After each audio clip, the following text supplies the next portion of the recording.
In the ancient hills of Shiloh, there hangs heavy with silence. A sacred sanctuary stands under a vast, starlit night sky. In those days, the word of the Lord was rare. Visions were not widespread, and Israel waited in the shadows for a sign.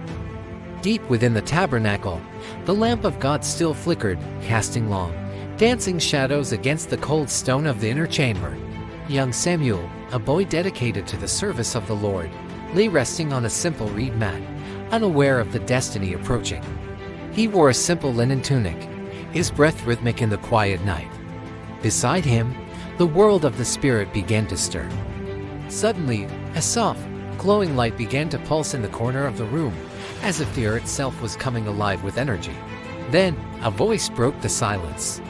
Not a shout, but a whisper that seemed to echo from both within and without. Samuel. Samuel. Samuel sat up abruptly, his heart racing. He looked around the dark, empty room, searching for the person who had called his name. Thinking it was Eli the priest calling him, the boy scrambled to his feet and ran through the darkened corridors to the old man's side.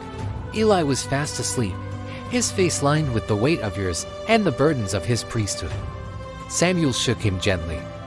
"Here I am, you called me," Samuel asked.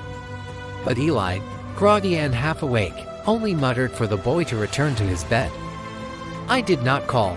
Go back and lie down," Eli said. Samuel obeyed, walking back through the cold shadows, wondering what he had heard.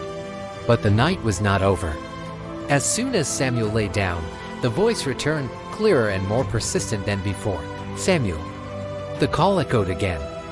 For the second and third time, the young boy ran to Eli, certain the old priest needed him. Each time, Eli denied calling him. But after the third time, the elderly priest realized something profound was happening in the silence. Eli looked into Samuel's wide, innocent eyes.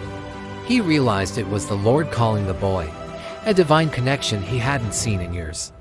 He instructed the boy, "Go and lie down, and if he calls you, say, 'Speak, Lord, for your servant is listening.'"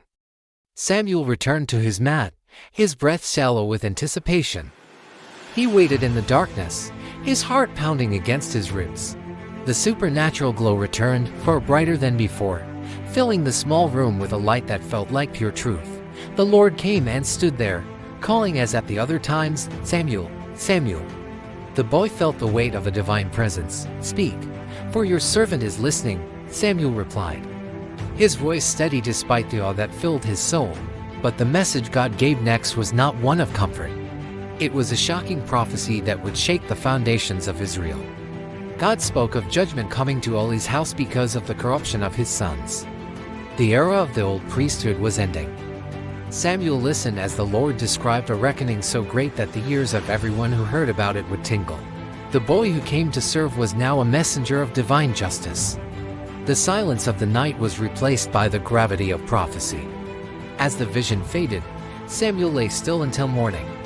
He was afraid to tell Eli what the Lord had said. When morning light finally broke over the hills of Shiloh, Samuel looked aged by the weight of the truth he now carried. Eli eventually called for him, demanding to know every word. Samuel held nothing back, revealing the coming judgment on Eli's family. "It is the Lord," Eli replied softly. "Let him do what is good in his eyes." The transition of power had begun. The shock of the message was only the beginning. Word spread across all Israel that a new prophet had been established in Shiloh. The Lord continued to appear at Shiloh, and Samuel became the voice that guided the nation through its darkest hours. The boy who heard a whisper in the night would grow to be one of the greatest leaders in biblical history. From that night on, the silence was broken. God was speaking to his people once again through the ears of a child. What started as a confusing call in the dark became a light for the whole world. Samuel was ready.